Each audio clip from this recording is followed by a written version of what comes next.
পরিষদ নির্বাচনে দ্বিতীয় ধাপের সিলেট জেলার 15টি ইউনিয়নে নির্বাচন অনুষ্ঠিত হয়েছে। বৃহস্পতিবার 11 নভেম্বর সকাল 8টা থেকে 4টা পর্যন্ত বিপুল উৎসাহ উদ্দীপনায় সুষ্ঠুভাবে চলে টানা ভোট গ্রহণ। ভোট গণনা শেষে বৃহস্পতিবার রাত 8:30টার দিকে জানা যায় সিলেটের 15টির মধ্যে 6টিতে আওয়ামী লীগ, 2টিতে আওয়ামী লীগের বিদ্রোহী, 4টিতে স্বতন্ত্রের ব্যানারে বিএনপি, 1টিতে জামায়াত ও 1টিতে খেলাফত মজলিসের প্রার্থী বিজয়ী হয়েছেন। সিলেট সদর উপজেলার 4টি ইউনিয়নে ভোট গ্রহণ অনুষ্ঠিত হয়েছে। এর মধ্যে মোগলগাঁওয়ে আওয়ামী লীগের প্রার্থী বর্তমান চেয়ারম্যান হিরণ মিয়া, কান্দিগাঁওয়ে জামায়াত নেতা আব্দুল মনাফ, জালালাবাদে আওয়ামী লীগের ওবায়দুল্লাহ ইসহাক ও হাটখোলায় খেলাফত মজলিসের মাওলানা রফিকুজ্জামান বিজয়ী হয়েছেন।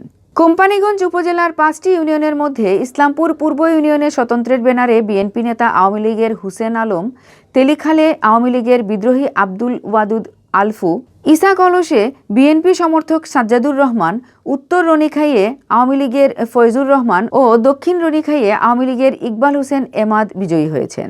বালাগঞ্জ উপজেলার সদর ইউনিয়নে বিএনপির ব্যানারে স্বতন্ত্র প্রার্থী মোহাম্মদ আব্দুল মুমিন, পূর্ব গৌরীপুরে বিএনপি নেতা মুজিবুর রহমান মুজিব, পশ্চিম গৌরীপুরে আওয়ামী লীগের বিদ্রোহী আব্দুর রহমান মাখন, বোয়ালজুড়ে আওয়ামী লীগের আনহার মিয়া, দেওয়ানবাজারে বিএনপির নাজমুল আলম ও পূর্ব পৈলনপুরে আওয়ামী লীগের শিহাব উদ্দিন বিজয়ী হয়েছেন।